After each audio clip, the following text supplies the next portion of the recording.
Il nome Marzo sicuramente si trova nei documenti, ma anche la derivazione è Marzio, quindi la parola Martius è il nome del mese in latino. Poi in Veneto è diventato Marso e anche il Campo Marzo a Roma, eccetera, quindi sicuramente è Marte. Ma l'importante è capire che non c'entra niente col Marso, col Smarsio, ecco, ma c'entra proprio con il dio Marte. Questo è quello che si rinviene. Così ieri sera a Focus si è voluto chiarire linguisticamente l'origine del nome del campo più amato dai vicentini, ai quali in primavera avevamo sottoposto il nostro sondaggio circa il nome preferito da utilizzare e realizzato con l'Associazione dei Liberi Pensatori.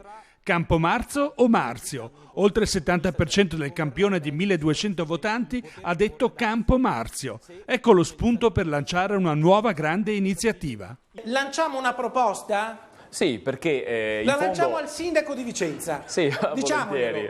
Il primo martedì di marzo, quindi il primo martedì, anche quello giorno dedicato a Marte anticamente, di marzo, il mese dedicato a Marte, fare una bella festa per riqualificare sto Campo Marso o Campo Marzio, potremmo utilizzare tutte e due le cose. Sfruttiamo per far capire ai vicentini, anche a quelli che lo chiamano Campo Marso, che non significa marcio, e il primo di marzo è la festa di tutti i veneti, perché il battimarzo di una volta ecco che si faceva è il Capodanno Veneto. Perché non mettere insieme queste cose, riqualificare, indicare la nostra storia, indicare in questo caso anche un elemento linguistico, si fa un bel carteo, si spiega guarda che campo, possiamo chiamarlo Marzio un po' alla latina, antica, possiamo chiamarlo Marso alla veneta, ma il significato indica sicuramente l'elemento marziale, cioè l'elemento di Marte. Si facevano le esercitazioni militari in questi tipi di campi. Esattamente come afferma il Durante, il dizionario etimologico veneto, che specifica che Marso, riferito a campo, deriva esclusivamente da Martius, cioè di Marte. Primo martedì di marzo 2020, prima festa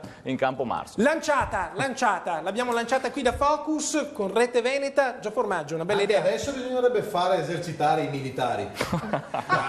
Col manganello, cioè, come la gente che c'è dentro lì, bisognerebbe fare esercitare i militari. Anzi, questa dovrebbe essere una bella questa iniziativa. Questa è la proposta invece. Una bella iniziativa. Come le sembra Francesco Colli? È un'ottima proposta. Ottima proposta, promossa, incartata, e la mandiamo direttamente, la inviamo direttamente al sindaco di Vicenza Francesco Rucco.